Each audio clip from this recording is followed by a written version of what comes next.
read it earlier and saw a piece of Blake Lively's deposition I somehow completely missed. And the more I read it, the more I sat there thinking, wait, are we actually talking about sexual harassment here?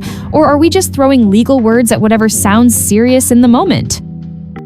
I was scrolling through Reddit earlier and came across part of Blake Lively's deposition that I had somehow missed before. The more I read it, the more confused I became. I honestly started wondering if we were even talking about sexual harassment anymore, or if people were just using serious legal terms because they sound powerful. The question she was asked was very simple: who sexually harassed you? But her answer didn't really match that question. Instead of naming clear actions or behavior, she started talking about company structure, executives, and feeling ignored. I had to read it again because I thought maybe I misunderstood. It made me wonder if she actually understands the difference between sexual harassment and gender discrimination, because from that exchange, it wasn't clear at all. It felt like she was using whichever term sounded more dramatic and hoping nobody would question it. She named Justin Baldoni and Jamie Heath first, which people expected. Then she added Steve Sowitz. For those who don't know, he is the billionaire CEO who funded the movie. He wasn't directing scenes or managing actors. He was the investor, the person who signed the checks and occasionally visited the set. So naturally, the lawyer asked how he sexually harassed her. Her answer was that he was chairman during the time she raised concerns and that she felt dismissed and believed her gender was a factor. And that was it. There was no story, no example, nothing else. She was asked about harassment, and she answered with a job title and her personal feelings about company response. That isn't harassment, that's complaining about management. It's like saying you contacted customer service and didn't get a reply. Maybe that's frustrating, maybe it's even unfair, but that's not what she was asked. The lawyer kept pushing because her answer made no sense.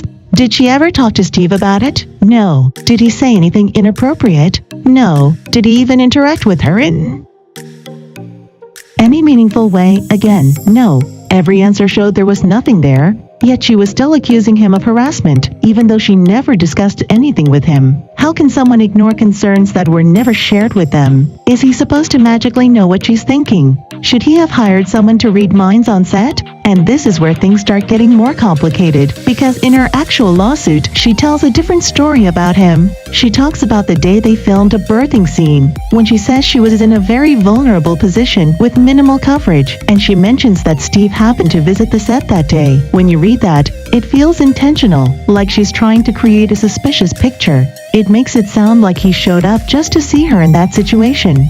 But later, Steve testified that he arrived after that scene was already finished. He said he wasn't present during filming. And this isn't just his word. Her own legal team admitted that this timeline is correct. They didn't challenge it. They didn't say he was lying. They accepted it. So the idea that he flew in specifically to see her in a vulnerable moment falls apart when you look at the facts. Still, Blake now says she remembers it differently than everyone else, including the people who were actually there. Even her lawyers aren't backing her version. So either her memory is seriously wrong, or she assumed nobody would double check. Either way, when you're accusing someone of sexual harassment, that kind of inconsistency really matters.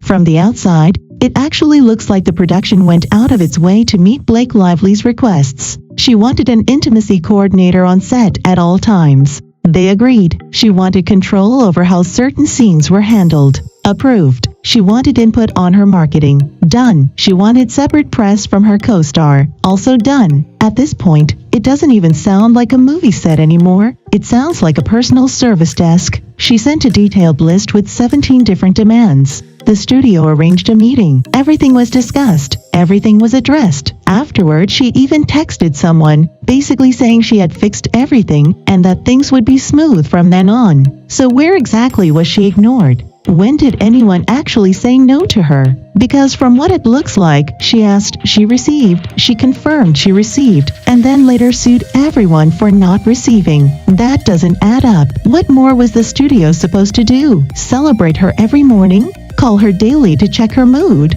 Should Steve Sowitz have personally phoned her every day to ask how she was feeling? And speaking of him, he had something interesting to say about being labeled non-essential. In his deposition, he pointed out that he invested $30 million and paid her salary.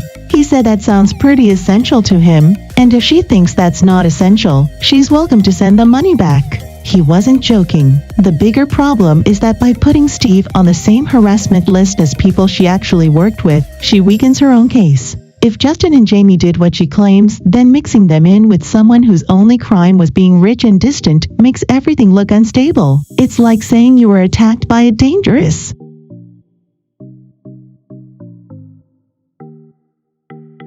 dog, another dangerous dog, and also a tiny dog that wasn't even in the same house. One of these clearly doesn't belong, and including it makes people question the whole story. Everyone watching can sense that something isn't right. This is where things start to feel uncomfortable. It's like words no longer mean what they're supposed to mean. They mean whatever is useful in the moment. Sexual harassment no longer seems to mean actual sexual behavior or harassment. Now it's about hierarchy, emotions, and whether she felt properly acknowledged. Being dismissed doesn't mean someone said no. It means they said yes, without giving enough praise. Being present doesn't mean someone was actually there. It means she remembers them being there, even when testimony proves otherwise. Feeling ignored is not sexual harassment. It's not even close. At most, it could be argued as discrimination, and even that would be hard to prove. But you can't just swap in whatever legal term sounds more serious and hope nobody notices. You can usually tell when someone is stretching the story.